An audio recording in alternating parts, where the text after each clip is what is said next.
It was established in 1938 in Netherlands, and it is a neutral and independent platform discussing international tax issues. World over, its members comprise corporates, tax professionals, government officials, jurists, academicians, and it has a strength of around 12,000 members worldwide. In India, the chapter was initiated in 1983, and we have 400 elite members at present, and the strength is growing. Now, coming to the panel, we have our chief guest today, Dr. P.S. Punia. Dr. Punia is the national head of Faceless Assessment Project. So, all possibilities of getting unfiltered first-hand information is with us. Dr. Punia is the Principal Chief Commissioner of Income Tax, NESC. He is 1985 batch IRS officer. He is a PhD in finance from University of Southern California and is an alumnus of the prestigious St. Stephen's College. He has headed investigation wings of Mumbai and 4 more states and has also headed the National Academy of Direct Taxes. We also have on panel Mr. Kamlesh Vashne. He is Joint Secretary TPL1. He was involved in conceptualization and formulation of this scheme. For IFA members, Vashne ji is a brotherly figure. He is 1990 batch IRS officer and a former APA commissioner. He is an IIM graduate of 1989, and he has also had an experience of entire tax administration of Papua and New Guinea. We would next have Mr. Sanjeev Jain. He is associate partner EY. He will guide us through the legal provisions of the scheme.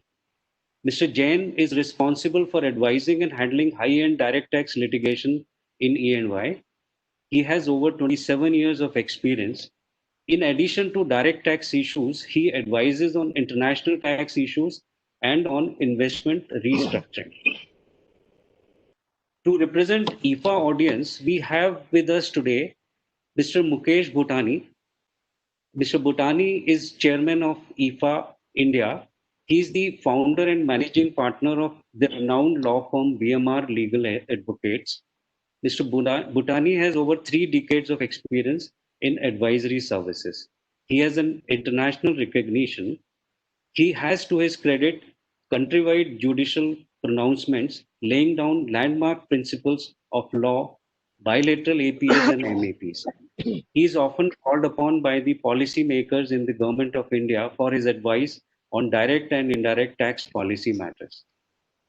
And now finally we have senior advocate Mr. Ajay Vora with us. Mr. Vora is past IFA India chairman. He is the driving force behind the organization. Asia Law, a leading lawyer's guide, has rated Mr. Vora as one of the most highly acclaimed legal expert in the Asia Pacific region for 6 years in consecution. Mr. Vora is the managing partner of Vash Associates. He has more than 30 years of experience. He specializes in domestic and international tax litigation. The courts in India have often acknowledged his contribution with highest compliments. Leading tax journals keenly follow him for his technical bites. He has also held voluntary positions with Direct Tax Committee of PhD Chambers of Commerce and Industry, International Pacific Bar Association, and World Law Group. Now, finally, let me take you through the layout for the program today. I'll request Mr. Bhutani to take up the keynote address, and then we'll have a presentation by Mr. Sanjeev Jain, who will take you through the legal provisions. And then Dr. Punia will give us the department's perspective. And then I'll request Mr. Vashne to introduce us to the latest provisions, latest amendment which was proposed in the parliament yesterday. And then finally, we'll have a panel discussion where Mr. Vora would be moderating, and the panel will consist of Mr. Punia, Mr. Vashne, Mr. Jain, and Mr. Bhutani. By the time this session ends, I'm sure all professionals and taxpayers and the government, everyone, all stakeholders would be in sync. Thank you, and over to Mr. Bhutani. Thank you so much. Thank you, Sushil ji. Good morning, everyone. On behalf of IFA India branch, I'd like to extend a warm welcome to all the members and non-members as well. When Sushil ji was trying to put this program together, my question was, why are you inviting me? I have stopped going to the department. It's been over 2 decades. However, he said that no, since you are the chair of IFA, you should come and inaugurate it. So thank you very much, Sushil ji.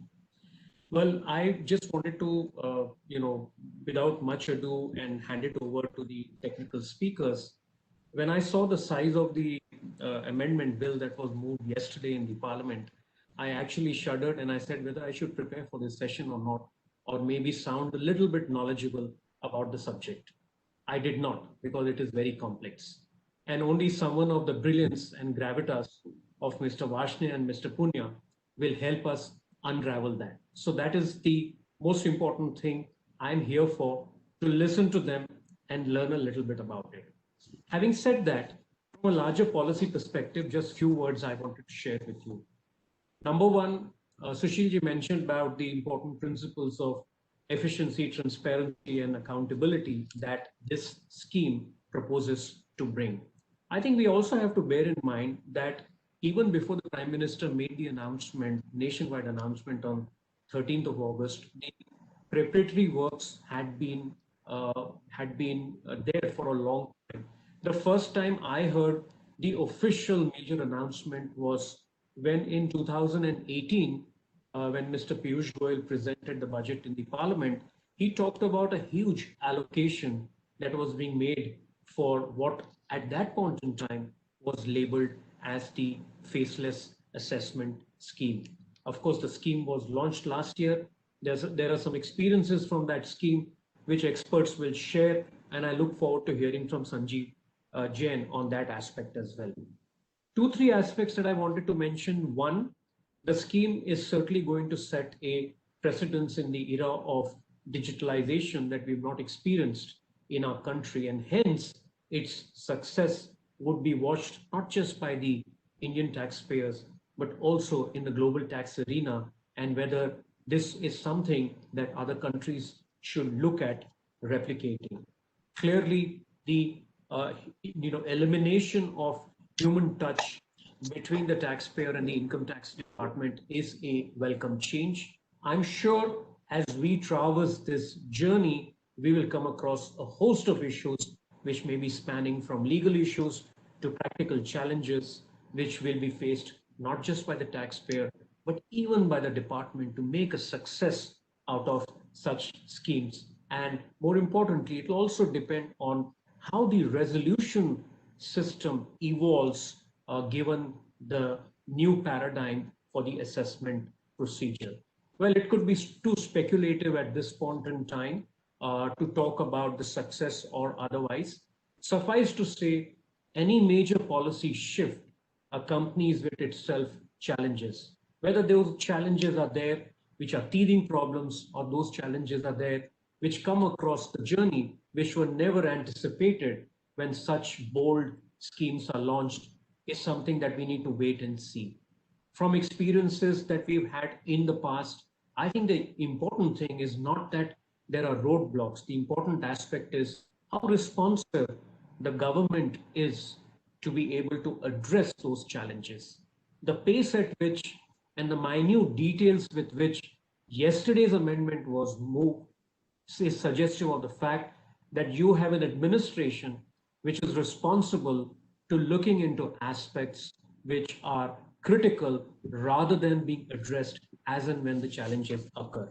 Having said that, we will hear the expert that that this panel is going to throw up. I just wanted to throw up a couple of challenges purely from a public policy and international law standpoint as I see it. And based on my experiences, as I saw the GST being rolled out, number one, inherent challenges as I see in a faceless assessment scheme. The volume on uploading of voluminous data that would come, challenge number one. And we've had these challenges when we saw the GST, though the data between the GST and the income tax department are two issues altogether, because there you're uploading voluminous invoices. But nevertheless, I have put that down as the most important challenge. Number two, confidentiality. Now I recognize that confidentiality forms the core of what the Prime Minister announced in the taxpayer charter.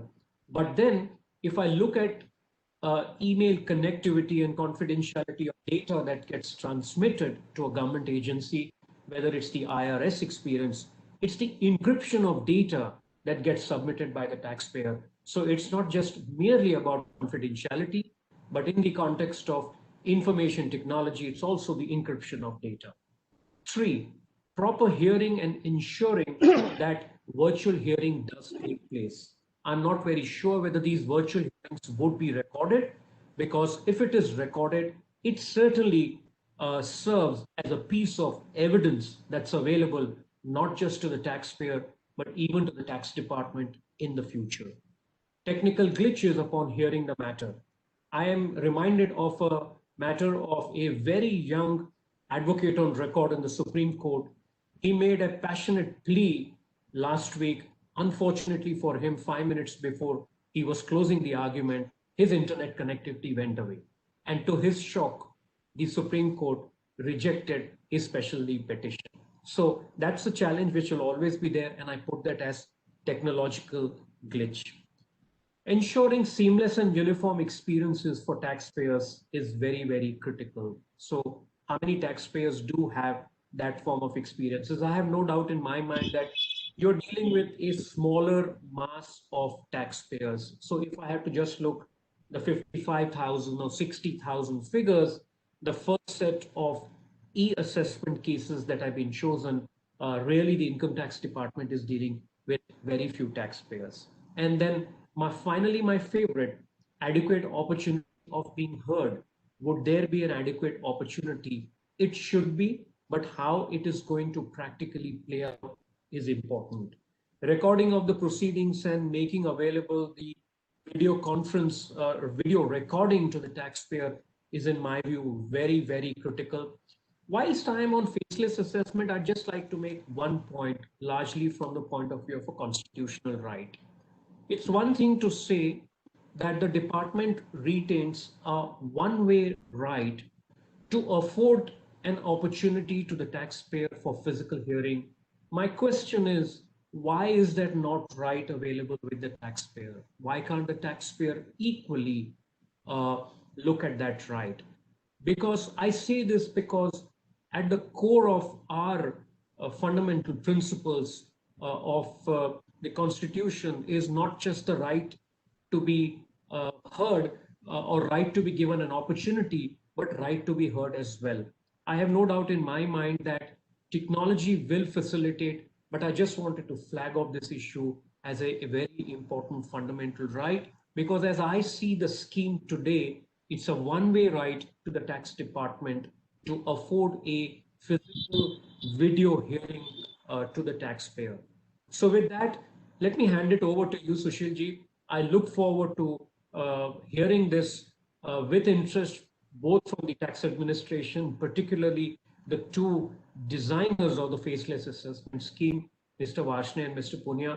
I'm grateful for your support to IFA, and thank you very much for joining. Over to you, Sushilji. Thank you, sir. I'll request Dr. Punia to kindly share his words of wisdom with us, heading the NEAC. So over to Dr. P.S. Punia, please.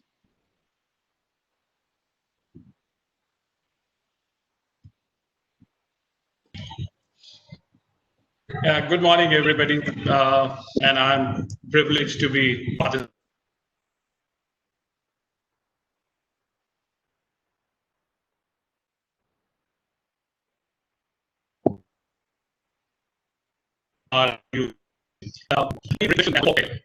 To make my point to begin with. Am I audible? So let me begin with a folk tale from my area. I come from Punjab, and a mythical wrestler of Punjab named Gama had a very prized horse with him. One night, a thief came to steal his horse. Gama got up and he started wrestling the thief. Unfortunately for Gama, the thief also proved to be strong and he put Gama down. And Gamma thought, my goodness, double whammy for me. The whole world is going to know that I was wrestled down by a thief and I'm going to lose my prized horse. So he had a flash and he shouted to the thief, look, noise has been made. Gamma is just getting up. And if Gamma gets up, you know what's going to happen to you. The thief left the ground on the floor, left the horse and ran away. So what this folktale really says is what matters is the perception, not the actual use of the power, but the perception of the power which a tax administrator possesses. My idea of giving this folktale was to emphasize the point that the faceless assessment scheme is based on a similar kind of perception. We are in process of, as Mukesh pointed out, and we are in process of collecting huge amount of digital data of footprints of financial transactions of the taxpayers, and we want there to be perception that I am getting the capability and the capacity to potentially access that footprint which has been left by you. I don't want to use that power. I don't want to, like a Gamma, go and wrestle you. But I want that perception to be conveyed that I have in my possession huge amount of financial transactions data of yours, which is already in my possession. So here it is, have a look at it. Side by side with the faceless assessment, if you would see, we have made a lot of changes which portray this perception. Form 26AS has been changed, where when next time you go to fill your return, a lot of financial data is going to be shared with you already, so that we let you know what we already possess, so we can expect voluntary compliance. The basic fundamental principle driving this scheme is voluntary compliance. And even when Honorable Prime Minister made this announcement, he talked about the faceless assessment, and at the same time, he talked about the taxpayers' charter. And his idea was that if honest compliance can be made, if informed, appraised representation can be made, there is much less need to use the power, the fist of Gamma. So that is the first fundamental point which I want to make, is that we are looking for a larger voluntary tax compliance, and that larger voluntary tax compliance is going to be based on the perception of the taxpayers as well as the tax professionals that I have the capability and the capacity to potentially reach those financial transactions imprints which you have left over the last few years.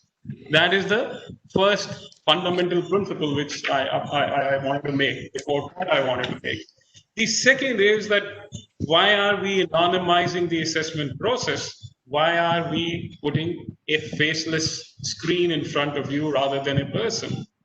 And I would answer it first in a theoretical framework on two basic premises. Those of you who read social science carefully would have read Max Weber at some time. The Max Weber's basic thesis is that bureaucracy has existed, and if bureaucracy has existed, it has existed for one reason, that anonymized principle and rules are a better way of decision making than relational networks. And let me again emphasize, what is the core Weberian principle of a rational bureaucracy is that rule-based, consistent decision making would always prevail upon relationship network-based decision making, because it will have consistency and it will have no biases built into it. So the process is getting faceless and anonymized because we want the rules, the consistency of the rules, the precedences and the law to prevail, rather than any kind of personal network or relationships which may build up between you and I.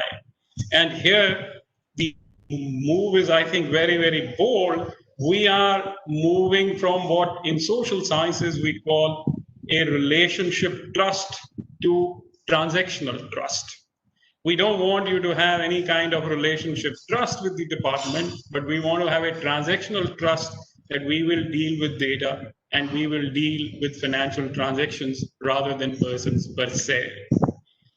3 or 4 other points which I would take up upon the kind of apprehensions and the thought processes which Mukesh Godani ji has shared. The first is that how are we going to get about those 3 values which we talk about, that we want transparency, we want accountability. Now, transparency in my view involves communication. So here, the first idea is that we share with you whatever we know about you, so that we can build a kind of trust based on the data.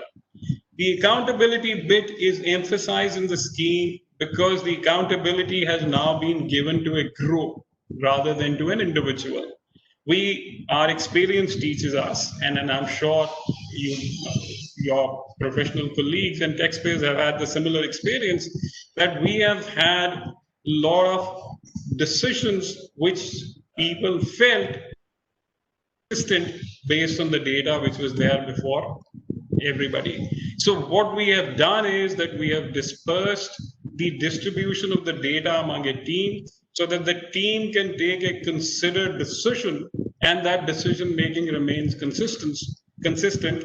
And as Sanjeev, I'm sure, is going to point out to you, we have built in a functional specialization for that. The technical unit, what we call TU in the faceless scheme, which Sanjeev would be talking to, and 4 of them are going to be located in the 4 major metros in India, are primarily going to work to bring about both judicial and factual consistency in decision making. And their views, their opinions, which will be the assessment unit and the verification unit, will be binding on everyone. So there is a hope in that all judicial disputes within the constraints, of course, of its interpretation through the higher courts can be anticipated, and not only anticipated, can be considered within a forum, and one consistent view on those can be shared for everybody to take a decision. So these are the basic principles or the basic foundations of the scheme, which I wanted to share with you. As we go for the deliberations today, we would discuss the architecture and the flow of activity which takes place on that. With these words, I'll hand over to Sanjeev to lay out the scheme in detail, and then we will discuss each flow of activity and how these principles have been built into the architecture of the scheme. Thank you so much for giving me this opportunity once again.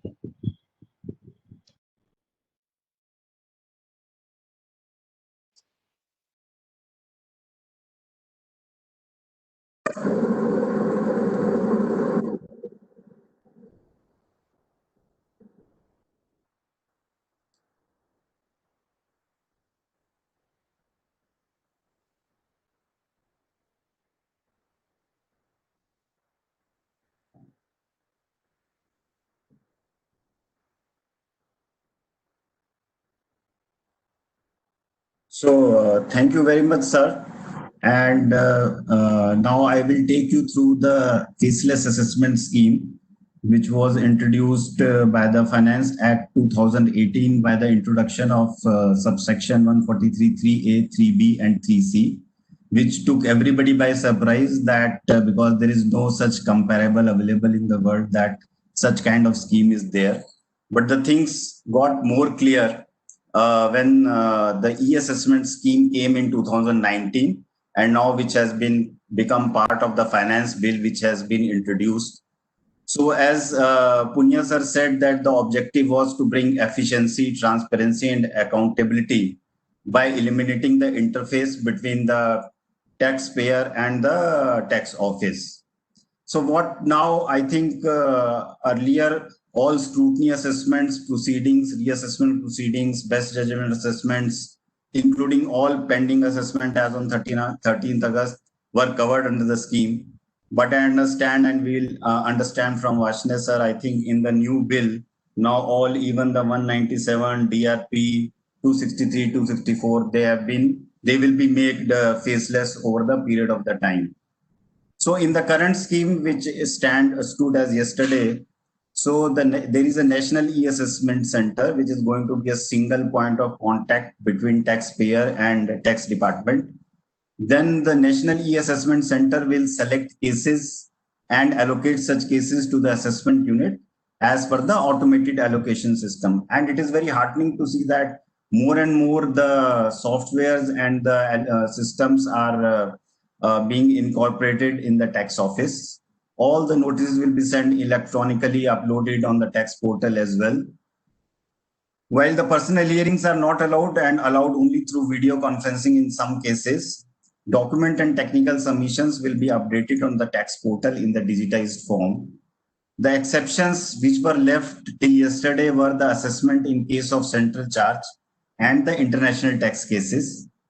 So as a matter of statistics, as on July, there were 58,000 cases selected for e-assessment faceless assessment.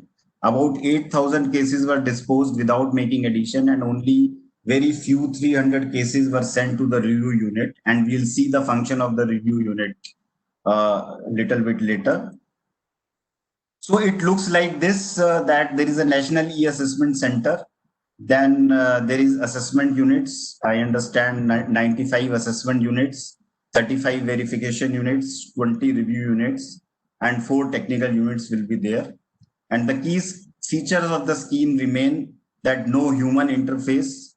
Your case can go for assessment to any place in India. Then as you see, assessment unit, verification unit, technical unit, it is a team-based working. And as Punia sir highlighted, now this will be supported by a functional specialization also. Although we like to understand more in detail how the functional specialization will work. So what will be the functions of these 4 units? So the assessments will be done by the assessment units. So they will be carrying out assessment, preparing draft order, revising draft order based on the advice of the RU, furnishing the draft order for further processing, and initiating the penalty proceedings. Now, assessment units will be assisted by a verification unit and a technical unit, where assessment unit can refer their cases to these units if they want. And the verification unit will do verification of books of accounts, conducting inquiries, examination of witness. All those things can be done by the verification unit at the request of the AU. AU means assessment unit. Then the 4 technical units are internal research centers, and they will assist AU on technical issues of legal interpretation and prevalent judicial precedents. So TU can act only on the request of assistance by the AU. So, and now the most important and interesting system and the unit will be the review unit. So review unit, the cases will be allocated, I understand, to the review unit by again an automated system based on risk parameters. So the cases where the draft orders are received by the review unit, they will be checked by the review unit. And their purpose for those selected cases will be that all material evidences have been brought on record. They will check all the relevant points are incorporated in the draft order. So we hope to see more speaking orders in the future. And then check if applicable judicial precedents are considered. And also they will review the arithmetical accuracy.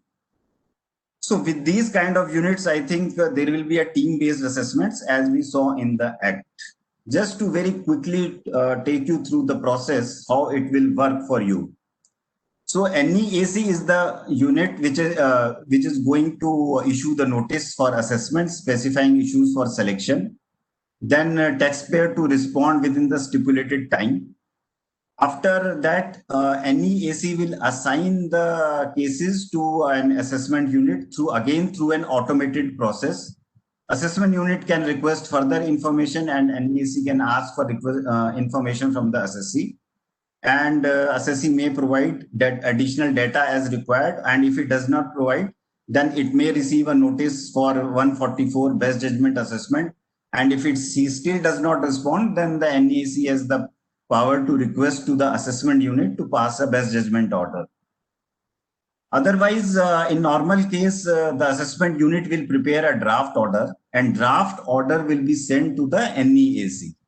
Now, after draft order is received by the NEAC, there can be three possibilities. First possibility is if your details have been accepted, then they may finalize the order and give you the order.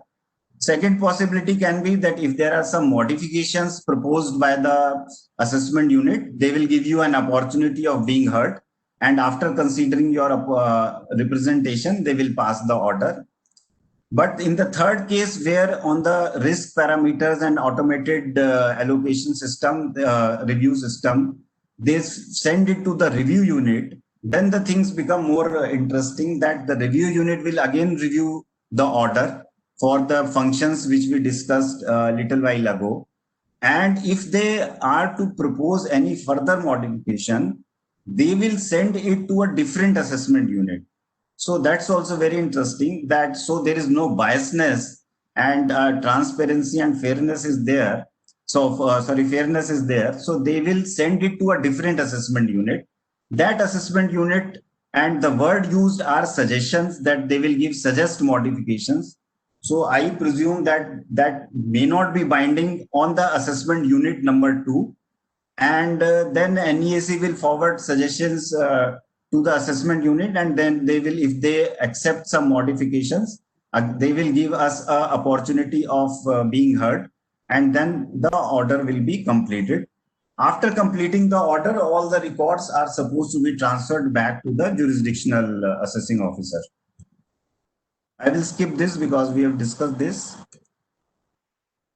So the other features of the scheme which remains is that with the NEAC has the power, with the prior approval of the board, to transfer the cases to the jurisdictional tax officers, which will be such cases we don't know as of now. NEAC will also, with the prior approval of the board, can prescribe circumstances where hard copy filing will be allowed, or there will be a personal hearing through video conferencing. And if it is as per the prescribed circumstances, then CCIT or the GGIT of the REAC will grant permission for the personal hearing. As it appeared from the scheme that response to 143.2 has to be filed within 15 days, and there does not seem to be a provision for adjournment, it appears to me. I will not go through the slides of the functions of the jurisdictional AO, because I think a lot of things are going to change after in the bill which has been put in the parliament. But as of yesterday, the functions of the jurisdictional AO were that it was to educate the taxpayers, rectification proceedings, which may become faceless also now, grievance handling, demand management, collection and recovery, giving appeal effect to the order, defending writ petitions and preparations of recommendation of SLP. 263, 264, I think again is going to become faceless once the scheme is prescribed, and prosecution and compounding proceedings related to the court matters. So as of yesterday, the issues, I think there will be a lot of issues raised from your side, but the key issues which remained till yesterday was that who will do the set aside proceedings, whether after the penalty has been initiated by the team of officers, whether tax officers will impose penalty or it will be still a fair hearing or a discretionary power with the AO, who will record the reasons to believe and obtain section under 151. Then the biggest question was whether transfer pricing proceedings, domestic transfer pricing proceedings will remain under the faceless scheme or not, because the exceptions were international tax cases and central charge cases. So that remained one which I think have been addressed in the finance bill, which we'll hear from Varshney sir. And then will jurisdiction for appeal filing before CIT appeal, ITIT in the High Court change when assessment order is concluded in a faceless scheme. So, and once the team of officers, central team of officers carry out assessments what will be the binding precedents, jurisdictional, high court, etc. That needs to be seen. So these are some open issues where we can deliberate. As a section has also been amended to make appeals also faceless, and the scheme is also to be notified, although we understand that the scheme is to be implemented from 25th September 2020. And again, the scheme, I think the scheme, faceless appeal scheme, will also be like assessment only, that where it will be randomly allotted to any officer across the country. And similarly, I think we will have to wait for the scheme to see that what all procedures will be built in. But again, as an exception to the faceless appeal, cases relating to international taxation, serious fraud, major tax evasion, sensitive and search matters, black money and benami property, they also will remain out of the faceless assessment scheme. So as an advantage which I see of this faceless assessment scheme, very unique, and I think this will be a game changer. So there will be no physical meeting with the officer. This will save a lot of the professional time where we have to wait outside the tax office in the last couple of months of the assessment. Then team-based assessment is going to result in collective wisdom. Then it will eliminate the undesirable practices which may be prevalent. And the strongest thing which I feel is there were a lot of frivolous additions made at the last moment, which I feel that these frivolous additions should go away in this in the team-based assessments, because there is a lot of review, checks and balances brought by the department. Then the challenges will be that now we will not have that much, I think we will not have that much liberty, flexibility to seek adjournment as we used to. So we need to be ready with the details.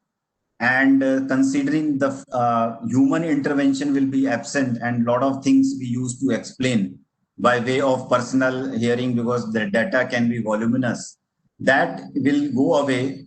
So my suggestion or challenge, I can say, will be that information need to be very crisp, short before the assessing officer, before the CIT appeals, so that they are able to understand. If it run into volumes of pages, they may lose the interest. Hello? Sushil? Ah, sir.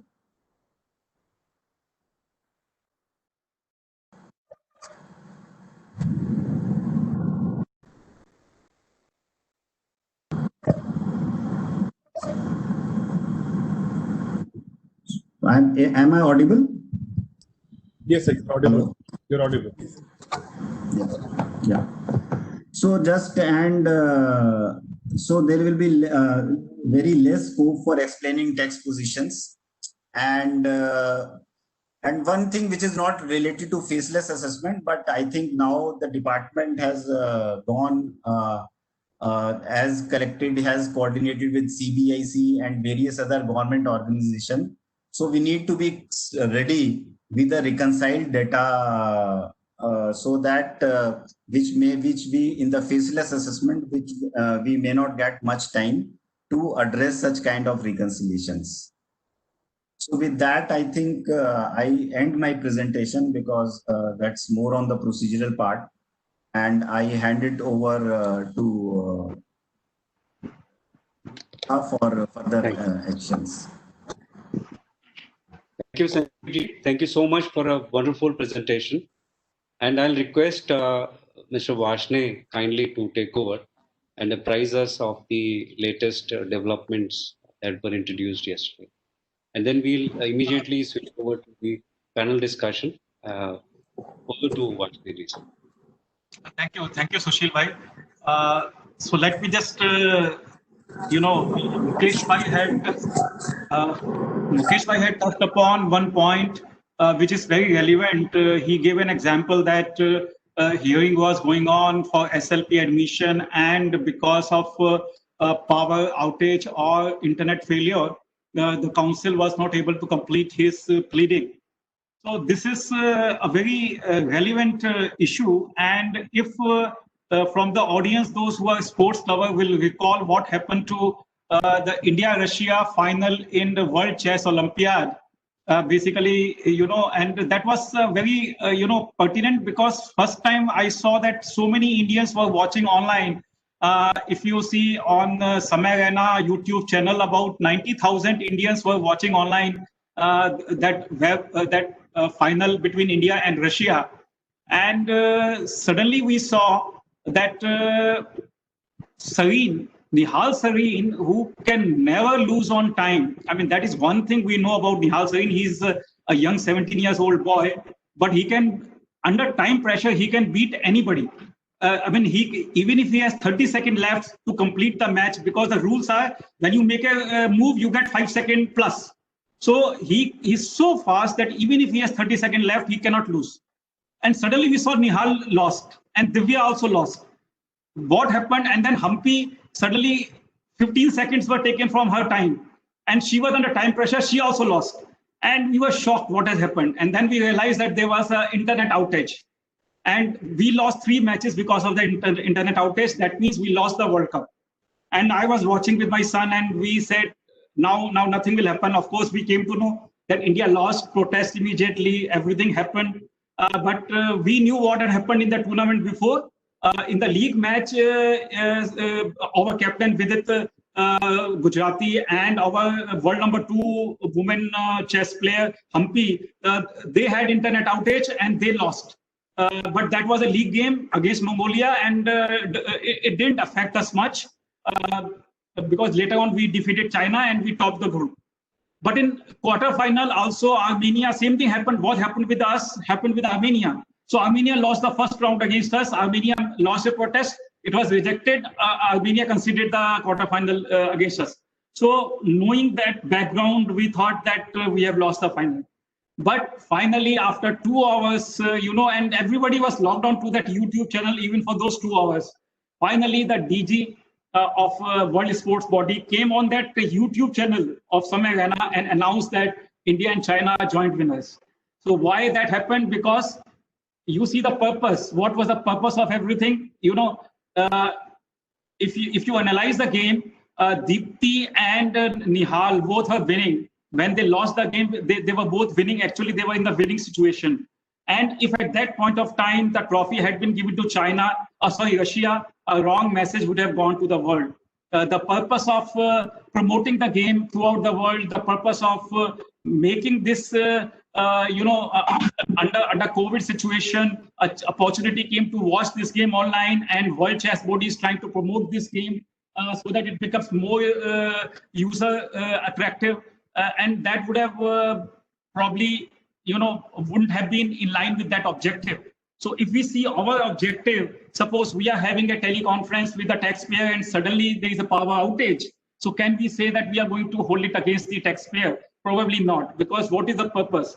The purpose is that we want to make a reasonable assessment and we want to give adequate opportunity to the taxpayer. We don't want to complete an assessment in a manner that when it goes to the appeal, the taxpayer immediately comes up and says, this is just not done. I mean, I was not given enough opportunity and therefore I lost. So that is not the purpose. So yes, there is urgent need to upgrade our technological infrastructure, that these things should not happen. But even if these things will happen, it is not going to be going against the taxpayer, and adequate opportunity must be given to everyone to present their views.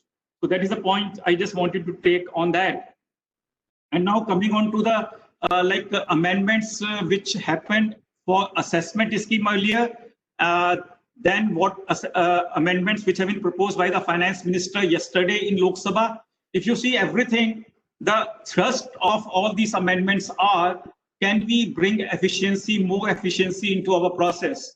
The one assessing officer in India was doing all activities, whether it is pre-assessment activities, whether it is assessment activities, whether it is issuing of notice, whether it is demand and collection, whether it is filing appeal, whether it is liaising with Commissioner Appeal or liaising with ITT, liaising with our councils in High Court or Supreme Court. So he was one in all. He is doing everything. So is it possible that we can segregate these functions with the use of technology? We achieve economy of scale. We bring a jurisdiction-less system. And it is not something which is happening new in India. It has not happened in other countries. In fact, if you see the tax administration of other countries, many of these principles are already being practiced, and they are found to be more efficient. Just to give my example, I mean, I'm not giving that example of a country of Papua New Guinea, which is much lesser population than India, much less advanced than India. So it is not that, that they are going to be better in tax administration than us, but obviously each country can have something from which we can learn of. So when I was working there in 2001, they had actually this system of jurisdictionless, number one, and functional specialization. So they used to have separate officers for doing assessment work, separate officers for demand and collection, separate officers for some other work, and jurisdictionless. That means anybody can do any case. It depends on the supervisor who can allot that case to any other person. Of course, we have improved upon that system. We have also brought faceless. That means it is not the discretion of the supervisor to allot a case to an officer. It will be done in a random manner through a computer. So all that process is going to be functional, specific, a team-based work. Now, this is something team-based we have not been trained at Nagpur because when we were trained at the functioning of the income tax department was individual officer oriented. But yes, even without that training, we had team-based system coming through advanced pricing agreement in 2012. And officers were able to produce good result using team-based working. And of course, from then onward, we have been refining our training program, and we need to further refine our training program to bring that habit of team-based working. So that is something new which has come about, not entirely new because we have had APA in the past, but team-based working is something which is new for us. Jurisdiction-less working is absolutely new for us. Although in APA also we did not have jurisdiction. In fact, I still remember when APA was started in 2012, and when the team was discussing should we give jurisdiction to the various teams, and we decided against giving jurisdiction to the team, and that jurisdiction-less process has worked very well. So same jurisdiction-less process is being now incorporated in all the functions of the department. You have seen how assessment Dr. Punia sir has touched upon, Sanjeev ji has touched upon on that assessment. Now what we have brought about changes yesterday, that is the finance minister who has introduced the taxation law bill in the Lok Sabha yesterday, what all it has done.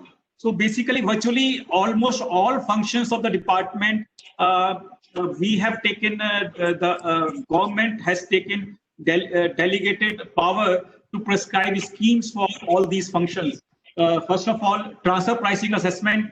That means just like assessment, there is going to be a team for transfer pricing assessment, automatic allocation of cases. It can be given to any one officer, jurisdiction-less. I could see there was also one question where there is confusion about international tax and transfer pricing cases. So just to explain that for the time being, that is whatever has been introduced yesterday has still to become an act, and scheme is still to be prescribed. Before that, we only have a faceless assessment scheme, and faceless appeal scheme is going to be notified next week. So under faceless assessment scheme, we have domestic taxpayers cases going there. Non-resident taxpayers are assessed by international taxation, which is not part of faceless scheme. Transfer pricing does their transfer pricing audit or determination of arm's length price in both resident cases as well as non-resident cases. So if it is non-resident cases, that means reference has been received from international taxation. They will continue to do their transfer pricing audit in a manner which they are already being doing it. In resident cases, they have received references from resident assessing officer, where jurisdiction has now been shared with faceless assessment team. And in future, they can also receive reference from faceless technical unit. So they will continue to do assessment determination of arm's length price in the same manner as they are doing today, till the time we have the faceless scheme for transfer pricing audit as well in future. That will take some time. But till the time they will complete their transfer pricing audit and they will send it back to the faceless unit in the case of resident taxpayers. Now, Sir. I request you to go sorry to through interrupt you, the sir. newly. Sir, I request. Yeah. Sorry. my suggestion is that since we have a panel discussion and it will go on Right. for 55 minutes, so if you we have number of questions coming, so if you permit, sir, I will request Mr. Ajay Vora to kindly start the panel discussion. We'll take all the questions, these questions plus additional questions. So I'll request Mr. Ajay Vora to kindly start the panel discussion with yourself and Mr. Sanjeev Jain and Mr. Mukesh Bhutani to be on the panel. Vora, sir, kindly speak from here, sir. So Vashne ji had something else to say with this. Sir. Vashne ji, did you have something else to complete on this faceless assessment? What I was trying to say was that this transfer pricing audit will continue till the time the scheme is formulated. It will continue to be carried out. And what I was trying to tell you that yesterday in the amendment which has been proposed, the faceless assessment scheme has been incorporated in the Act. Right. So this is very important, and that will come into force from 1st April of 2021. Now, from 1st April 2021, this scheme which we have notified will cease to exist, and the faceless assessment scheme as contained in section 144B would come into operation. Now, in that scheme, we have also incorporated the interplay with DRP, so which is not in the scheme right now. So interplay with DRP is also there. So kindly go through that, and please tell us if that is all right, or is because there is a lot of process being involved. And if there is any difficulty, please do bring it to our knowledge, because once this is enacted, and probably we will also consider whether the scheme would also need to be amended to bring into play the interplay between DRP and the faceless assessment. Because section 144B, if it is passed by the parliament, will come into effect only from 1st April 2021. Until that time, the current scheme will continue to guide us. And if we need to include the DRP into the current scheme, we need to do that as well. So just in briefly, apart from this, DRP also going to get faceless. There's a proposal for that also, 197 applications, and all this 263, 264 compounding of offenses, virtually issuance of notice, 147, 148 issuance of notice, taking permission from commissioners, registrations of trust, all like demand collection, filing appeal to ITAT, all actions of the department will be jurisdictionless and will be and we are going to prescribe a scheme for all these functions. So idea is same as I stated earlier. Functional specialization is the key, teamwork is the key, and jurisdictionless is the key. So now these are the keys through which the department, there's a huge reorientation of the department. Idea is that can we achieve the same work with more efficiency and more transparency and more accountability. So that is the guiding principle with which the department has undertaken these huge reforms. Thank you. Sushil, should I come in? Sir, please. Friends, I don't know why Sushil wanted me to moderate this discussion. I'm actually 2 steps removed from assessment for the last several decades. But I must at the outset start with the disclaimer, and this is largely meant for Mr. Punya and Mr. Vashne. Sir, I would be looking at a 30,000 feet view, and please don't treat me as a cynic. My idea is to extract as much clarity and guidance from the panelists present here for the benefit of our audience. So if my questions are, slightly bordering on criticizing the scheme, please take it with a pinch of salt. That's the whole endeavor. So friends, it is human temperament to be resistant to change. Taxpayers and tax practitioners, as Sushil mentioned in his opening remarks, are approaching this wholesale change with a sense of trepidation. Mr. Punya has given us this perception, and Mr. Vashne has laid out the purpose of this change to a faceless assessment. Sir, we look at the fact that there is there is now bound to be this perception that Big Brother is looking over your shoulder. So all your transactions are being watched. And as you said, you need to move from a relationship trust to a transaction trust. Sir, I may add one caveat. If you need to move to this faceless assessment and make this transition, I would think that before transaction trust, there has to be a relationship trust as a class. There has to be this bridging of this trust deficit which currently exists between the tax-paying community, the tax practitioners on the one hand, and the tax department. I think this needs to be bridged, and therefore we can move to a transactional trust. Certainly, the point is well taken. Now, coming to the counters of this scheme, sir, it is the hallmark of our judicial system that justice should not only be done, it should be seen to be done.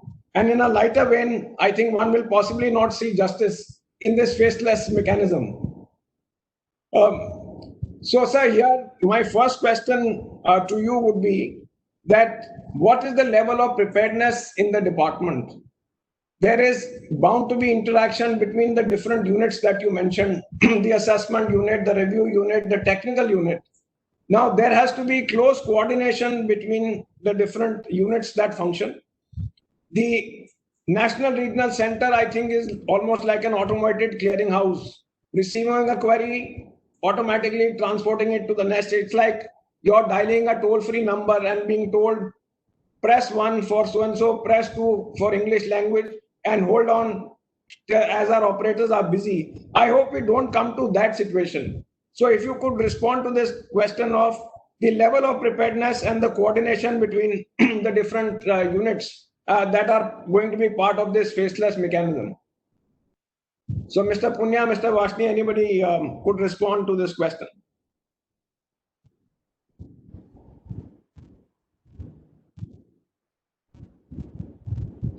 I hope I'm audible. Sushilji, can you hear me? I can hear you. You are audible. Kamlesh ji, if you could respond. Right. So, your question regarding the trust between the taxpayer and the tax department, right? And the level of preparedness amongst the various units within the department for implementing this faceless assessment mechanism. Yeah. So, level of preparedness, probably Dr. Punya sir, if he's there online, he would be better positioned to answer that question.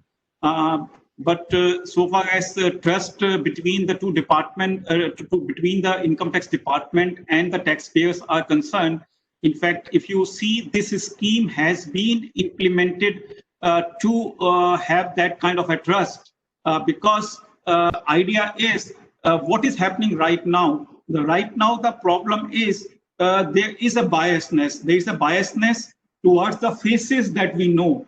That means if there is a counsel who is known to me, I know him. So maybe I'm an honest person. I'm not talking about that I'm not probably honest in my dealing. I may be an honest person, honest officer, but because I see the face of that person whom I know personally, there is a biasness in my dealing.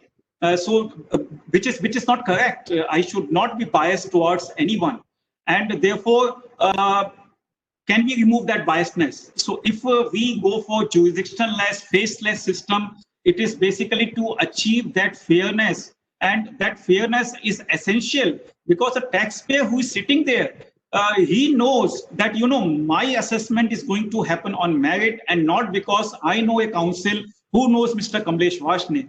So that kind of feeling, if it is there in the mind of the taxpayer, now that is what is going to bring trust between him and us. It is similar to what happened in 2008 when we started e-filing of returns and started issuing refund online through e-banker system. So for that purpose, earlier, what used to happen, we used to get a lot of phone call from our friends requesting for speeding up issuance of refund and all. We used to do that probably, that our friends used to feel obliged that they got refund because of us. but somehow inside our heart we used to feel that it is his own money, he should have got it on his own. Why we had to intervene? So, but then that process was changed, and suddenly people started getting refund immediately after a few months. So that is what brings trust, and suddenly people started having trust so far as refund is concerned. So that is what is trust, which this process is going to achieve. So I will end there. Dr. Punia sir is there, and he can also give his views on this. Thank you, sir.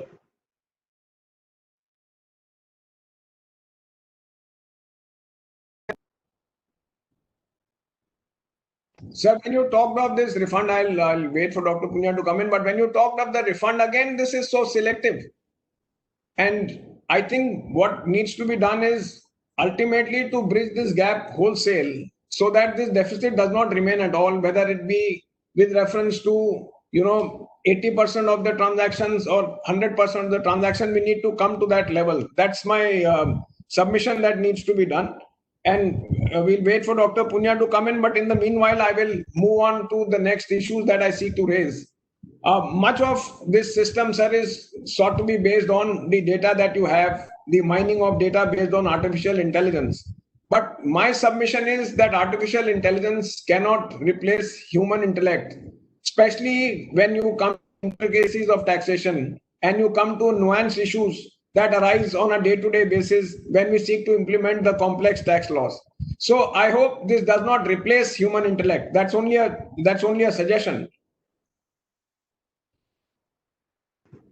Yes, Ajay, this is quite fair suggestion. So when we talk about artificial intelligence and machine learning, we are using that to mine the data so that to help us in our risk mitigation strategy. Obviously, there will always be scope for human intelligence. But so far as possible, artificial intelligence and machine learning are there to help us. And ultimately, artificial intelligence, what are we feeding there? The parameters are going to be fed by a team of officers who has been entrusted to design those parameters by CBDT. So ultimately, those parameters for artificial intelligence and machine algorithm and everything are going to be decided by human intelligence only. And it is also subjected to review every year that, using that artificial intelligence, what kind of cases are being thrown up. Are these cases really serving the purpose for which we selected them? So that also needs to be reviewed. It is being reviewed every year. So you are completely right. Human intelligence has a case. That is certainly, sir, very welcome. Then you made this point about this review and suggestions being made by the review unit. Now, will that suggestion of the review unit be binding on the assessment unit, or the views of the unit be binding? Are there mechanisms inbuilt in your internal instructions of how this will actually be done? Because you see that if the department audit raises an objection, the assessing officer may or may not accept that objection. Of course, there was an earlier CBDT circular saying that he must, even if he does not agree, implement the recommendation or the suggestion of the audit. But we are going forward, between the technical unit, the review unit, and the assessment unit, I hope this will be taken care.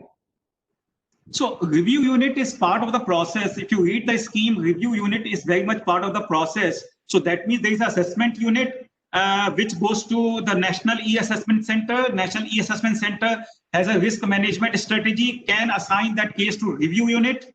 And so if review unit comes out with some suggestions, then it is again goes to another assessment unit. So that is an inbuilt process. That process has to be followed.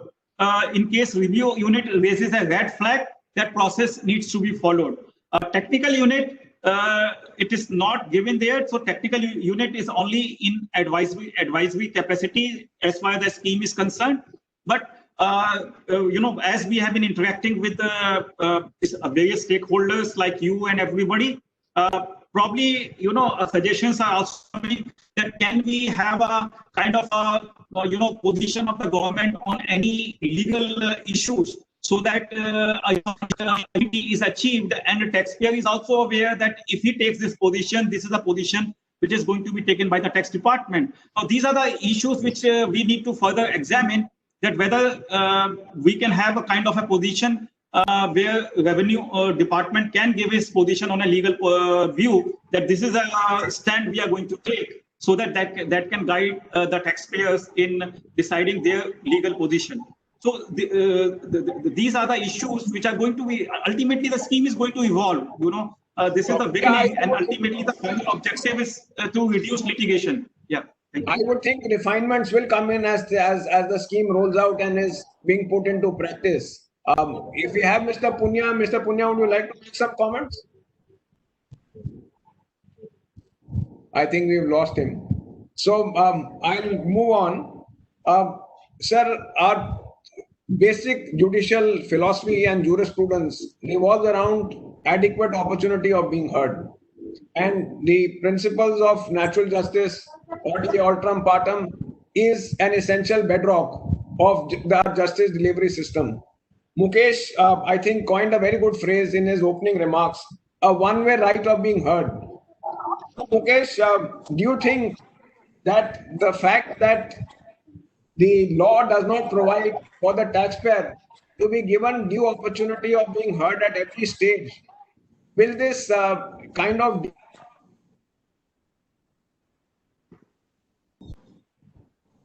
I think Mukesh has also dropped out. But Sanjeev, would you like to react in the meanwhile? No. Sanjeev, would you like to react?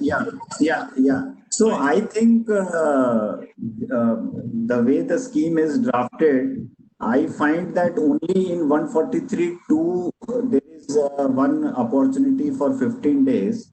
But otherwise, I think the opportunity once, so I think something will go back. The faceless team will work on. They will prepare a draft order that will be reviewed. They will take input from the technical unit. So that's a team-based assessment which assessee should not have any problem with. And whenever any modification is suggested based on what is different from his return of income, I think the opportunity will be granted to the taxpayer to respond in electronic manner. So maybe that the way we used to explain a lot of things on the face will be absent. But I think there is a provision to provide opportunity to respond to whatever queries show cause notice department will issue. And I think it will be interesting to hear from Mr. Varshney, because NEAC along with the board will prescribe circumstances where personal hearing will also be granted. That needs to be seen, that how wide that personal hearing opportunity will be. But electronically, I think there will be sufficient opportunity given to respond to the notices. And I also feel that the time means it would not be a rushed assessment like we used to see earlier. The last 2 days respond in 48 hours. I think with this kind of a scheme, we will get sufficient time to respond, not on 48-hour basis. So okay, I think yeah, Sanjeev, let me get Mukesh, your views on this one-way right. Yeah. So Ajay, my view is that the scheme, as I see it, provides that it is at the discretion of the department to grant a hearing, or that too on the video, and it is not up to the taxpayer. And to some extent, Sanjeev alluded on it by saying that at times the taxpayer may find it more convenient to be able to explain his or her point of view to the department in order to make sure that a fair assessment is framed. And as a senior advocate, you will bear with me that if statutorily there is no right for a hearing other than a faceless hearing, then the taxpayers may be forced to invoke the writ jurisdiction and the constitutional rights, because it is, in my view, a fundamental right. The challenge that I see in the scheme is that there is a concept of draft order.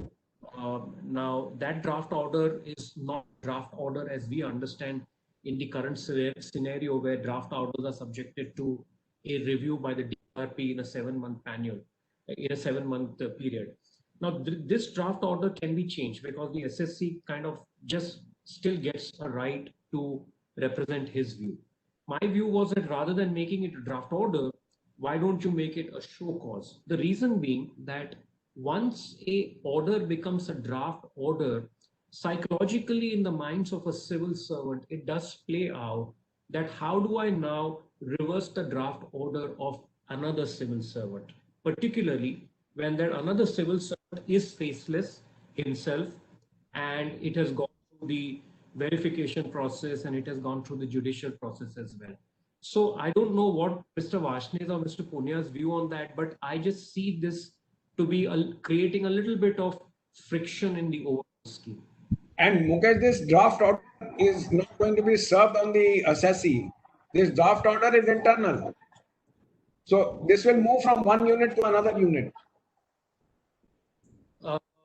My feeling was that this draft order will have to be served to the SSC unless I have read it incorrectly. Let us check with Mr. Varshney. I think that Varshney sir, this draft order that is it to be served to the assessee, or this is an internal system? It will move from the assessment unit to the review unit. No, if there is a variation, then it will be served to the SSC, and his objections would be taken on record. That is definitely there. It's I mean, nothing is going to happen behind the back of the taxpayer. It's a fundamental principle of natural justice is that if we want to take a position which is in deviance to the position taken by the taxpayer, we need to confront that deviation to him. So that will be happening. And just let me get it right. Just let me get it right. I file a return, get a notice, scrutiny is done, and there is a draft order by one unit. Now that is served on me, and then objection, it goes to the review unit, and then you DRP CIT appeal. Is this the process? No. So there has to be a variation only. So before it can be confronted to you, there would be a review unit also. So that is an internal process that is happening. But once it is decided that this is what is. No, that is where Mukesh is coming in. That if the draft order proposed by one assessment unit is sent to the review unit, and the review unit, he said psychologically, if it has taken the shape of a draft order, whether the review unit will actually sit in judgment to change the order passed by another officer of coordinate rank. I think this is where Mukesh is coming from. Yes. So that point is relevant, which Mukesh ji has raised. I don't think there should be any concern on that. And once again, I will bring back my APA experience for that. So what all we have seen, haven't we in APA we have the option to unmute the more. Okay, let me just see if it. So in APA we have concluded advanced pricing agreement which has been at a price lower than what transfer pricing officer had done. So it all depends that mindset, that training that we need to inculcate. If idea is that after one unit will not look into will not deviate from the position taken by the other unit, then this going to 2-3 units has no value. I mean, that is very fundamentally we need to understand that new process is team-based assessment, and in team-based assessment we are expected to give our views on merit fearlessly. So that is very important. If we think that this is a legal position, we need to document that legal position. And that is essential for success of this scheme. And therefore, even if it's a draft order, and if taxpayer comes out with a valid arguments against the addition proposed, then I'm supposed to take them into consideration and reduce my addition. I think that mindset is definitely need to be there. And I'm pretty sure that through training, we are going to take care of this aspect. And for success of the scheme, it is essential that all aspects, all officers perform their role which is assigned to them. Sir, we will be looking forward with optimism, confidence that it is implemented the way you've suggested. But if I recall the DRP experience, and Mukesh will bear me out, we were in Washington in a joint US-India IFA seminar where Mr. Vijay Mathur at that time had mooted the idea of a collegium of commissioner appeals in order that a group of commissioner appeals could decide issues and that could see the end of litigation.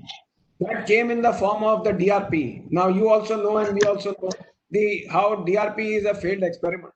We don't want it to go that way. So our only submission is that within the department, people must be empowered that if the review unit sits in judgment, and I hope they are not officers of the same rank, should dispassionately, independently come to a view, right or wrong, or in favor of the taxpayer, against or in favor of the view taken by the assessment unit.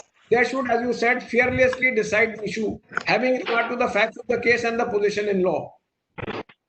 I fully agree with you. And if Dr. Punia sir is there online, he can also give his views on this issue. Sir, are you there?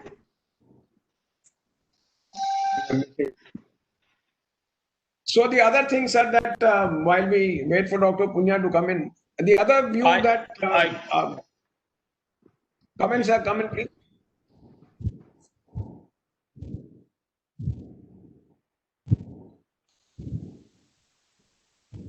The other point that I wanted to make was that we should not end up in a state where there is increase in litigation in the sense that the tribunal sends the matter back on the ground that adequate opportunity of being heard was not granted, opportunity of leading evidence was not granted.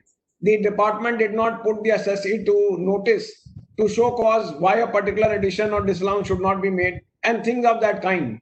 So I think these are basic apprehensions that if we have a system where opportunity is granted to the taxpayer at every stage, then in that situation, we will not have the taxpayer raising this before a higher forum and the matters coming back once again for de novo assessment.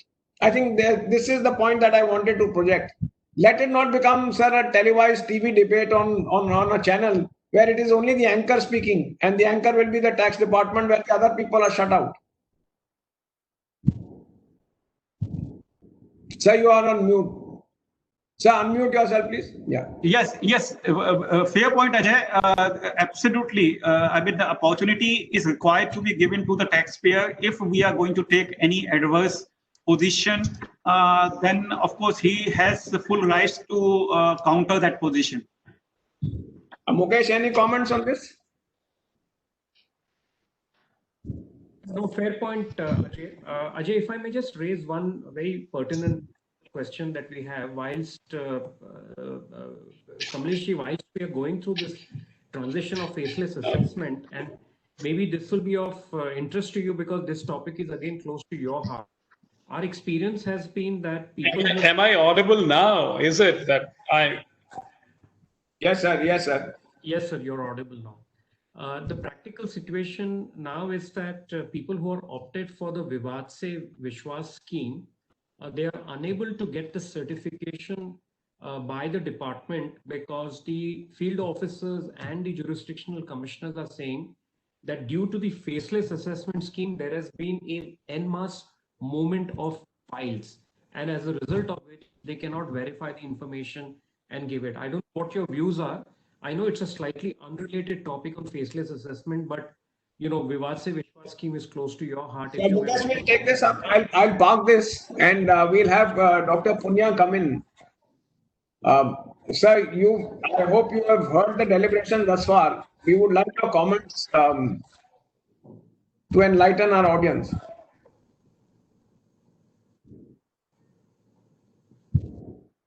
Can you hear us, sir? Dr. Punia?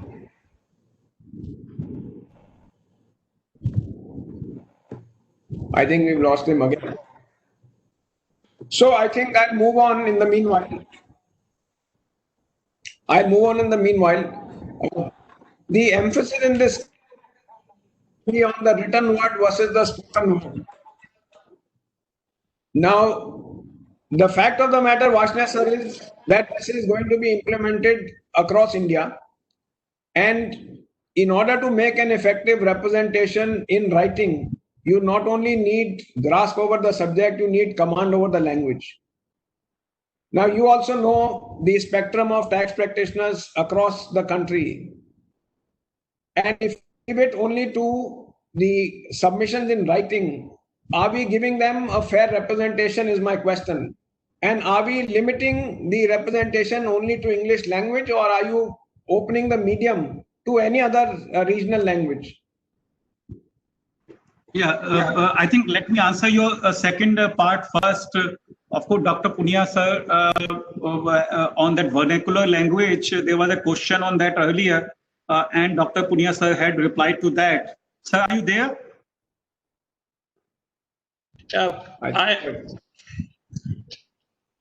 Am I audible now? I mean, I'm from the system. I seem to be muted, so I can't.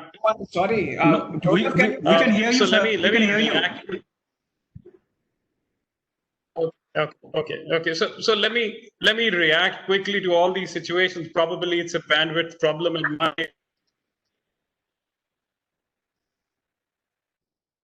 respond. I have to say.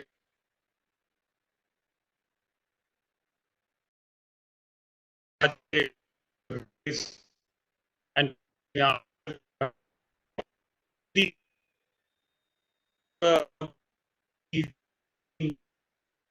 look the points whether real justice would be and giving you a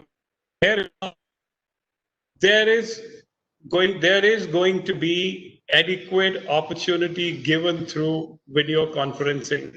Rest assured on that, as long as you want to make your submissions on a visual platform,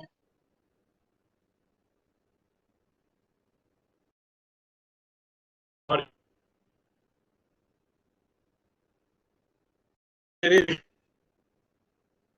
one will with my board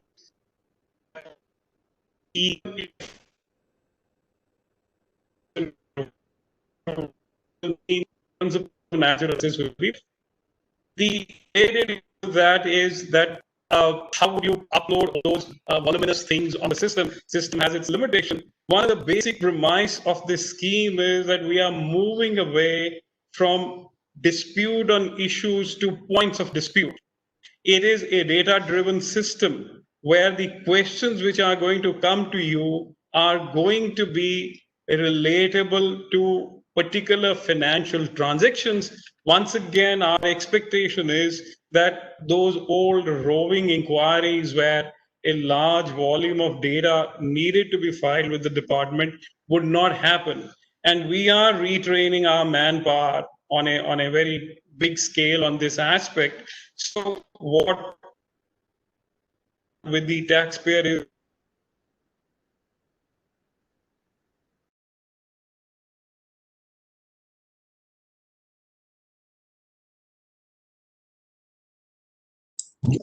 Joseph, is there an issue at our end?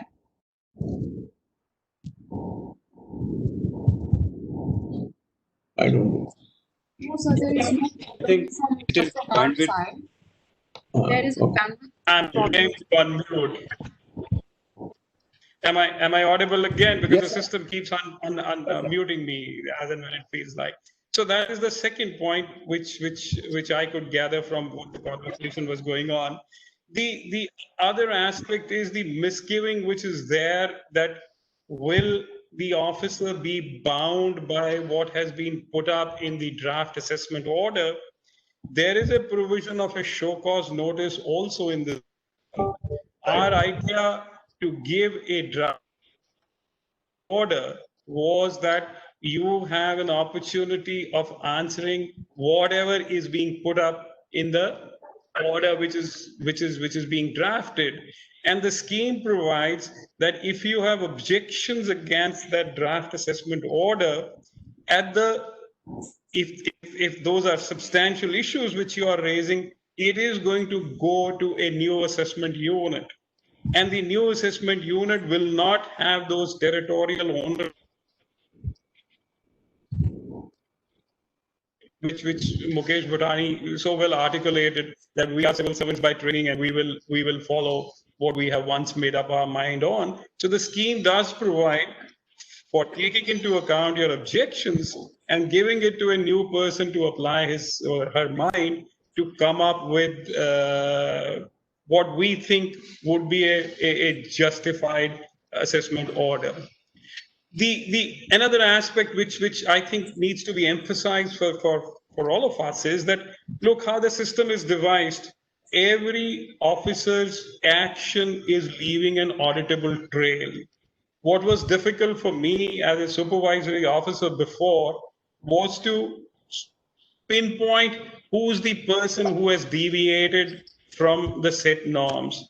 So here it is going to be an SOP driven actions. And our expectation is that anybody who deviates from that, we will have an auditable trail, and that man or that team would be held accountable for the actions they have taken. I know you will have some misgiving that our previous experiments of based working have not produced the most optimum results. Rest assured that we have examined those schemes in detail and tried to take into account the flaws which existed in those systems. I'm not going to unmute myself, but if anything else needs to be raised, I can respond, because once I mute myself, then we would have possible for me. We would like to have you. So please go ahead on. I think very comforting words, sir. We also hope that this experiment becomes a success. But you just gave us a sample of, faceless assessment. You were silently eavesdropping on our conversation while you were not visible.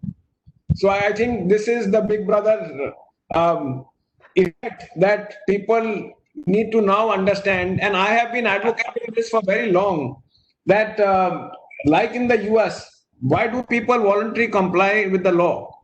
Because there is fear of the law. There is a deterrent built into the tax system. I think that is still missing. While you may have data, I think the deterrent effect must also come in ample measure, so that people willy-nilly voluntarily comply with their obligation to pay the correct and right amount of taxes. So having said that, sir, we were on the point. Go ahead, sir, go ahead.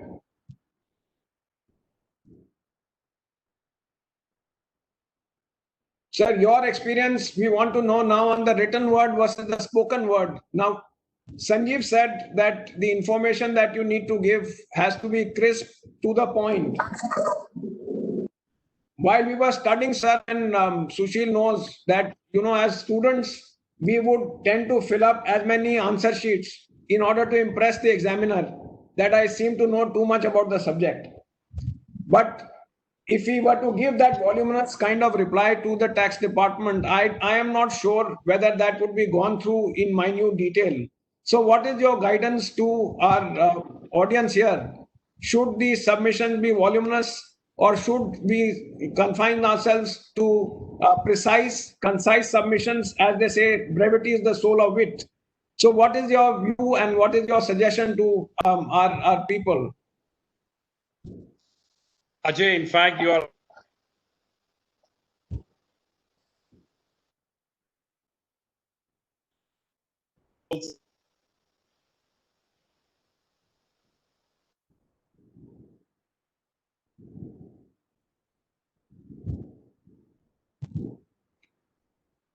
So in the meanwhile, let me share two examples from my personal experience. One is, as you go to the higher courts, the courts always insist to be brief, precise, and to the point. And in the High Court, one day I was asked to give written submissions after the hearing was over, and not more than 3 pages. So the judge said, give it day after tomorrow. I said, sir, it'll take me a week. And he was, surprised. He says, 3 pages and you will take a week? I said, sir, I will have to see 3 drafts in order to ensure the complete facts, the submissions, the law are brought into the submissions, so that there is ready facilities for the court to take a view in the matter.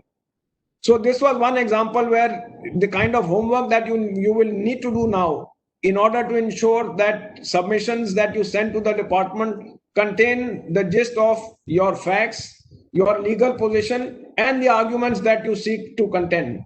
The other was in the Supreme Court some time ago. The judge threw the file at my face and said, case heard. and I requested for written submissions to be filed. And he threw the file saying almost as if my case was dismissed, the revenues appeal was allowed. And I asked for time to file written submissions, and I was given time only till the next morning. When I filed the written submissions the next morning, the judgment came in almost after a month. And the judgment was in my favor, extensively dealing with my written submission. So, Mr. Varshney, my point to you, how will we ensure that the department goes through what we submit? Jay, see, one thing is you yourself have given an example that when you stand up before honorable judges in High Court and Supreme Court, you have to be quite precise on what you want to say. You want to focus the mind of the judge to a particular point which will take you decision in your favor. So it is always advisable that instead of being voluminous, can we be precise in our answering and yet convey all the messages, all the submissions that we want to convey. Once again, let me give you an example. You know, doing from my student days, when I was studying at IIM Lucknow, one of our batchmate, whenever exams used to be held, he used to complete exam. If it is a 3-hour exam, he will complete in 1.5 hours. And if we write 3 pages for an answer, he will write 1 page. And he will complete the exam in 1.5 hours, just walk off the examination center. And he used to top. Always, I mean, there was no competition. Nobody could even catch him. Because he knew what is to write, which is going to answer the question.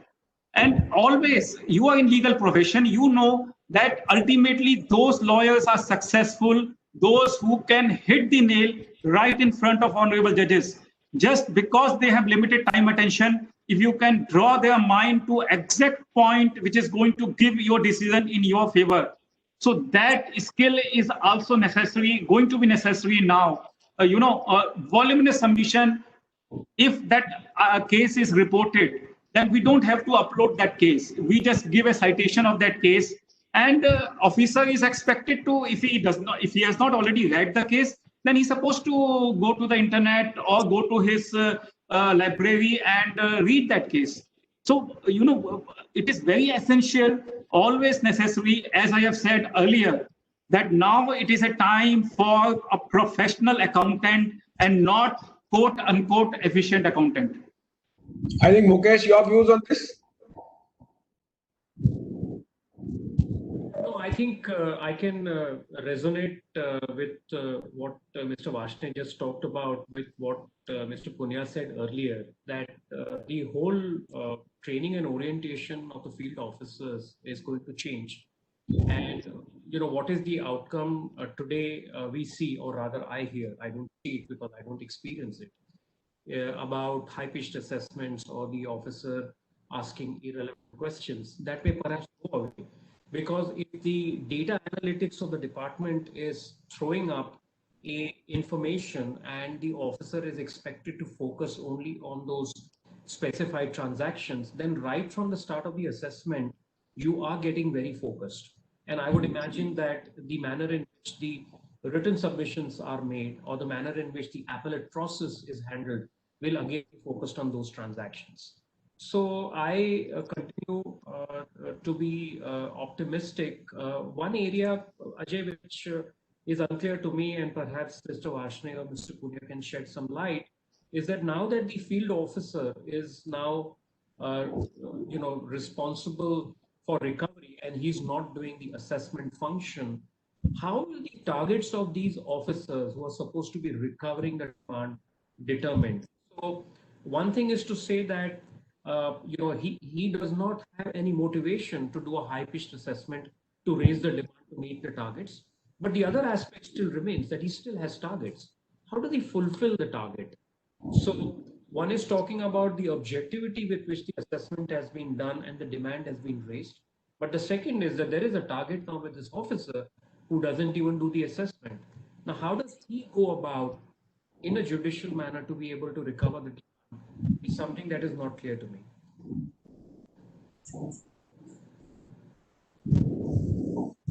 I think we have two management experts in Dr. Punya and Mr. Varshney. if you were to ask me this question, I would think the answer lies in increasing the tax base. With so much data mining, you need to identify new taxpayers and not tax those already taxed.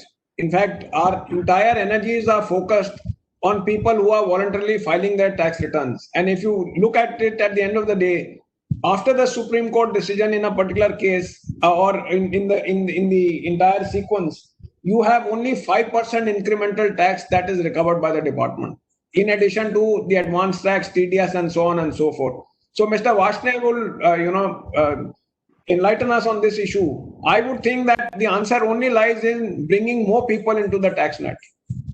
Mr. Varshney, yes, Dr. Punia sir, is there? Okay, let me answer, Ajay. I fully agree with you. And see, all this jurisdictional less that we have already achieved in assessment, and we are going to achieve it in appeal next week. And once this proposal, which is moved by the finance minister in Lok Sabha yesterday, if it is enacted, and then schemes are prescribed. So ultimately, we are moving towards jurisdiction-less system for all functions of the income tax department. Now, if once we achieve that system, then there is not going to be any target for the assessing officer, because he does not have a jurisdiction. There would be target still for the income tax department, and that is what happens in other countries. If you study the system in other countries, their income tax department do have targets, and they also have similar jurisdiction-less system of assessing, of auditing. Now, how do we achieve that? Then how does income tax department achieve the target? Simple. Government says, I want, this is the revenue I'm expecting from you. Now, the board or chairman or the board or the commissioner in other countries, what do? They decide, okay, if this revenue is to be achieved, as you correctly said, Ajay, then he will say, okay, I must have these many taxpayers. You know, if this much data is lying with me, then I need to find out who are the people who have not filed tax return, and I need to chase those people who have not filed tax return. But my data shows that they have procured so many goods, so they have invested in so many assets. So, so then the board breaks down that target into actionable items. So this is what I need to do if I have to achieve this target of 10 lakh crore or 15 lakh crore, whatever is the target which is given to the board.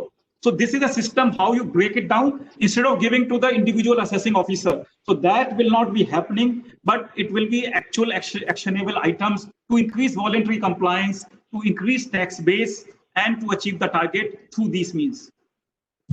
Thank you, sir. Sushil, do I have another 15 minutes to continue? We have, I think people are really keen on, we still have a good strength with us. But Ajay, just I have one point to make. The bill is coming in the Lok Sabha for discussion and voting at 3 o'clock.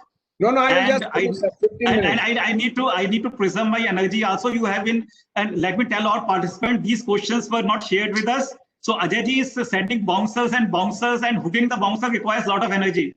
Sir, let me tell you this. Sir, let me tell you this. Today the IPL is opening up, but I can tell you your stamina and energy is more than a Rohit Sharma or a Virat Kohli. So don't worry about conserving your energies. So very quickly, sir, very few limited points. Mr. Punia said in the beginning that we will have pointed questions. Now, on the notice that you send to the taxpayer, will it be like a limited scrutiny assessment? Sir, will this be like a limited scrutiny assessment that you have pointed issues that you are putting to the taxpayer that he has to respond only to those issues? Or does the writ of the assessment unit run over the whole return? So I'm waiting for Punia sir to answer this. I don't think he is online. He did mention that it will be pointed issues on which we have information that will be put to the taxpayer. So we assume that basically there will be only specific issues that we raised. Now, somebody raised this question to me that, for instance, I have claimed an ATIC deduction, and a question is raised, please justify the ATIC deduction. Now, this is nebulous. one will then have to deal with the entire claim of the ATIC deduction that I satisfied the threshold condition. This is my quantification of income. Or will you say that why should ATIC be allowed because you violated condition X? Or let me take another example. You say low household withdrawals, that your return shows low household withdrawals. Now, we don't know what information you have and how much you want me to cover in my response. I think if you can just elucidate on that. No, so that is probably, it is not possible for me to, answer these kind of question, that what question will be asked, because that is the prerogative of Punia sir, who is heading that NEAC, that what kind of questions they are going to ask, what kind of SOP they are going to put in place. But your points are well taken, that it has to be pointed question. And if there is a roving inquiry, then there needs to be a mechanism where a taxpayer can approach NEAC and say that in his case, probably you are not adhering to the agreed principle of pointed question. And so that NEAC can look into that and refine their process if there is a weakness in their process. Or if, because one advantage of this system is that everything is well documented. There is a trail of every decision making. So we know if something has been asked, who has asked that question and whether that is relevant to the point because of which a case was taken up for scrutiny. So if we need to train that officer, we can do that. If we need to hold that officer accountable, we can do that. And if we feel that there are mistakes on our part, that our SOPs are not clearly defined, we can revise our SOPs. So that is the advantage of the system. And as we say, we obviously, what has been put in place is not perfect. We need to evolve with our experience. Sir, I think the clarity that needs to be brought in based on deliberations that you are having across the country, I think that will certainly help to refine and evolve this system. I think that's one point. The second is that if the taxpayer wants to make a claim during assessment, now in this automated system, you really have no flexibility. There is no elbow room. How do you make that claim if you want to make a claim in the assessment proceedings? So I'm not sure whether law allows that for you to make a claim. Does it allow? I make the claim, you may reject it, you may not entertain it. That's a different matter. I can take it up in further appeal. But at the moment, there is no mechanism of as Mukesh said, it's a one-way right or a one-way traffic. How do you put forward the claim? Unless you give me access to put it on your system or things of that kind. I think again. See, our system is designed according to the Income Tax Act. If there is any deficiency in the system, which Income Tax Act allows, but system is not allowing, then definitely it is our fault and we need to rectify that. But we cannot, assume things which are not in Income Tax Act and make our system ready for those eventualities. Probably that is not correct. It is not. Like for instance, today you get a notice and you file a response, you can make an additional claim. Whether it's entertained or not, whether it's allowed or not, it's a different matter. I have a right to make a claim. You may throw it out saying that it should have come through a revised return. It is not there in the revised return. I don't entertain it. We are not on that point. How do you make a claim even today in a normal system when 143 notice is issued to you? We will file a letter to the assessing officer. So when you are replying to the assessing officer on the question that he has asked, you can also make a claim in that. Okay. I mean, just like what you are doing today. That's the answer, sir. I mean, we can't stop you to write something which you want to write. Right, sure. That nobody can do. No, the point is well taken, sir. And this question of time, the first notice has to be responded within 15 days. It seems to be a blanket 15 days. There is no scope for any further extension, although the law does not provide, but I would think that would be inherent. It's not that your right is taken away once the 15 days are over, but people want clarity on that issue. Yes.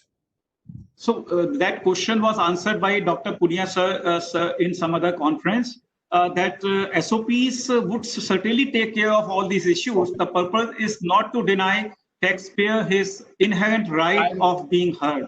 We will keep that in mind, sir. So then the next issue that is being raised is with such an extensive process that you put in place, assessment unit, review unit, technical unit, do you still require a special audit?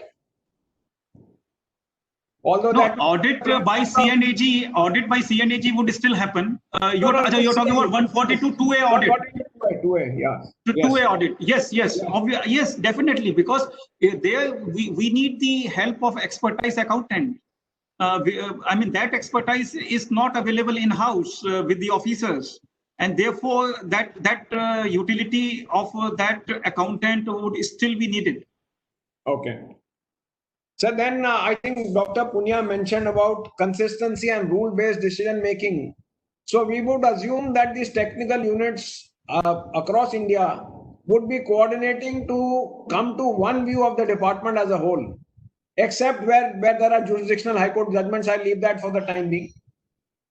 Yeah, that is what the objective is. Idea is that uniform views are taken on legal matters where facts are similar.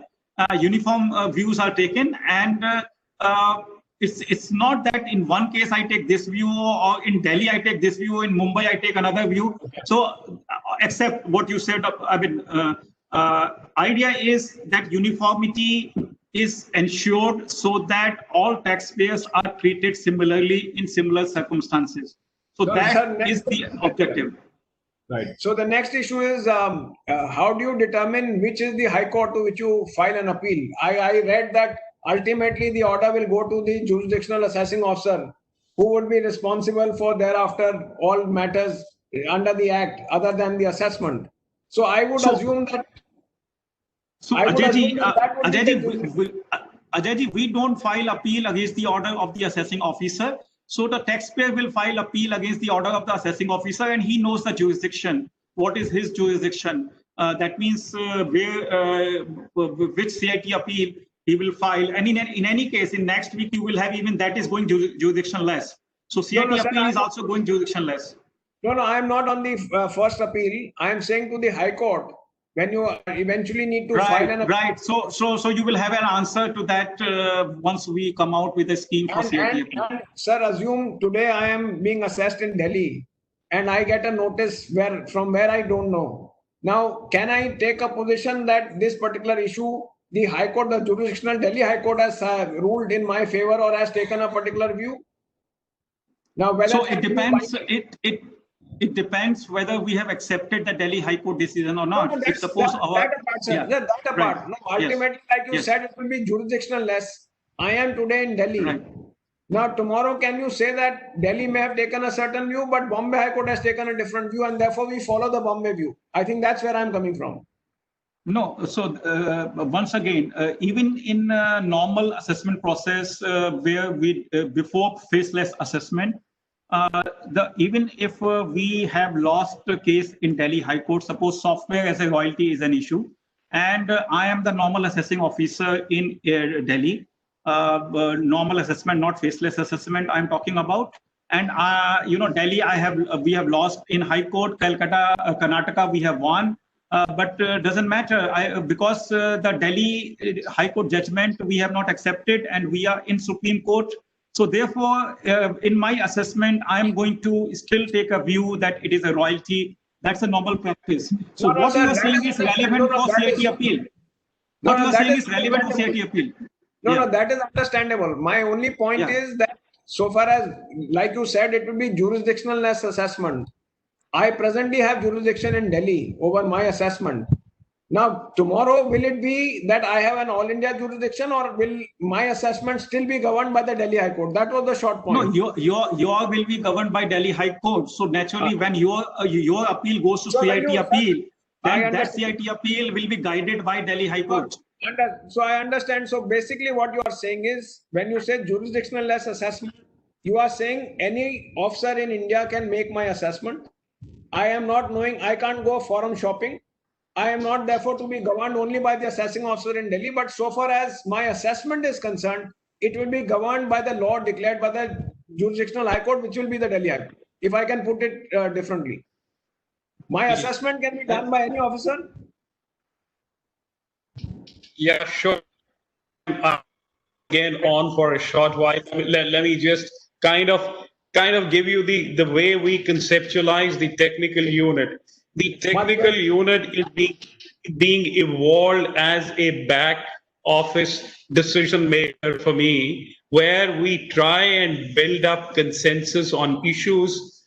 Our attempt is that even we identify the emerging judicial disputes and then take up an issue that can internally, even departmentally, can that be settled? Like, because, you know, if you look at the databases of the appeal litigations which are going on, there are repeat litigations on few issues, which if we had a back office like that, which had identified those issues, then we could have evolved an internal consensus on it and acted accordingly. It might call for acceptance of a position which is not favorable to us or but favorable to us, then it will be litigated. So the idea is that as far as possible, try first to avoid judicial disputes. Secondly, if the judicial disputes are arising, identify those points, and then on those points identified, is possible to evolve a consensus. If we can evolve a consensus, fair enough, let's settle it. So that is the basic philosophy behind the technical unit, and the idea is let's keep reminding ourselves over the overarching goal. The overarching goal remains that somehow the cost of compliance has to go down, and one of the elements of cost of compliance is repeat litigation. So if we can end it, it will be great. That is the whole idea behind building up a technical unit, and we will have 4 of them. And over time, what our idea is that we will in fact have functional specialization within these 4 also. That some can, as Kamlesh was pointing out, can deal with the special audit issues. One can be more specialized on the judicial interpretive issues. We will, of course, respect, as you rightly pointed out, whatever the decisions of the jurisdictional high court or the judicial fora is, those we are duty bound to respect.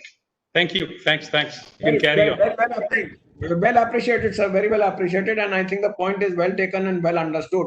I hope that in the days to come, we will see the right man at the right job within the department, and not ad hoc placements of people.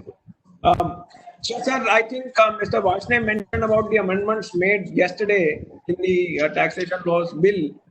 Sir, with respect to the jurisdiction under 147, 148, I think so far as this scheme is concerned for the current financial year and the current assessment year, will this, what you have brought in the act, will it also govern the present assessment year in terms of the officer recording satisfaction, seeking sanction from his jurisdictional commissioner? How will that operate for the present assessment year? See, this is a procedural section. So if there is, when the scheme come into force, from then onward, if any notice under 147 is to be issued, then that notice will be issued by the faceless team and jurisdictionless team.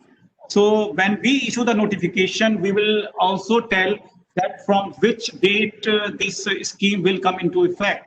Before that schemes come into effect, the current provision of 147, which is individual assessing officer wise, would continue to be enforced. Okay. I think well understood, sir. So we are running out of time, so I don't think we are in a position to take any more questions. But I was talking to some friends, and those who practice and are appearing before assessing officers in the course of assessment. They said for us, the visit to ITO is a daily ritual. And this faceless assessment seems to be a virtual extension of the current pandemic. We will not be required to anymore visit the income tax office, and we would have to sit in our office and file written submissions. So that is their apprehension and that is their lament, that they will not be visiting the canteen in the tax department, and lawyers in the High Court miss today not the physical hearing as much as sitting in the canteen. I think you've deprived them of that visit to the ITO. And lastly, I may end by saying that, friends, I am a born optimist and I believe a change is always for the better. I look forward with optimism to this new procedure panning out. So with that, I will have a few last closing remarks from Dr. Punya. Dr. Punya, anything, any closing remarks you would like to give us? Yeah. Thanks, Ajay. In fact, we will also be missing the camaraderie which we had built over years with all of you. We will miss that, but okay, we will not meet in office. We will meet at some other social occasion. That's all right. I'm willing to live with the technological advances which can help us to reduce the cost of compliance and make us little less cantankerous department which takes at times some ad hoc decisions. I can live with that. My request is that, look, in any new experiment of this scale, a lot of things happen along the way. We are open to tweaking the scheme. We are open to bringing about those changes which professionals think are essential to make it success. And we look forward to a very collaborative effort. It can never succeed only by our effort or our motivation or our inspiration. I need some inspired, motivated people who are enthused by the fact that yes, the vision is grand. We may have some hiccups along the way technologically. Look, today I was thrown out of the meeting for most of the time. These kind of things will keep happening, but let's not get bogged down by that. And we will, I have no doubt about it, as you said, I'm an optimist also, we will succeed. It is a wonderful initiative, I think. Thank you so much for this opportunity. We are with you, sir, all the way. Kamlesh ji?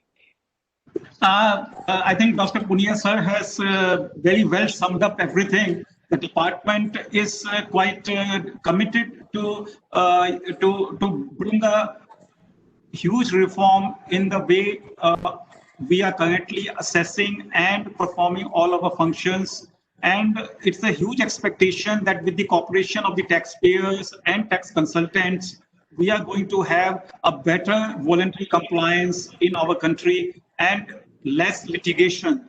And coming to your canteen comment, Ajay, you can see me. I have lost 8 kg in 8 months because I am missing of my canteen every day. Thank you. Sanjeev? Yeah, no, I am very optimistic about this scheme, and I feel that a lot of this will streamline a lot of things, frivolous things which used to go. And I look forward to the implementation of the scheme in the right spirit. Okay, your last words. Well, I'm extremely encouraged, and beside the usage of the word transparency, I'm extremely positive because of use of good words like vision, aspiration, trust, accountability. They all sound good. I don't undermine the challenge to be able to realize all of this. And I continue to stay optimistic. So, Sushil, over to you, please. Thank you, Ji. Thank you, sir. I'm really thankful to Mukesh ji, to yourself, Ajay ji, to Sanjeev ji, and great contribution from Dr. Punya and Mr. Kamlesh Watne. I think number of seminars, number of webinars have taken place on this subject, but the quality of discussion that we had today, I think it was par excellence. I'm really grateful to the audience, and of course, IFA team who has very well organized this webinar today. Thank you, sir. Thank you, everyone. Thank you. Thank you. Thank you. Thank you. Thank you very much. Thank you, sir. Thank you very much. Thank you.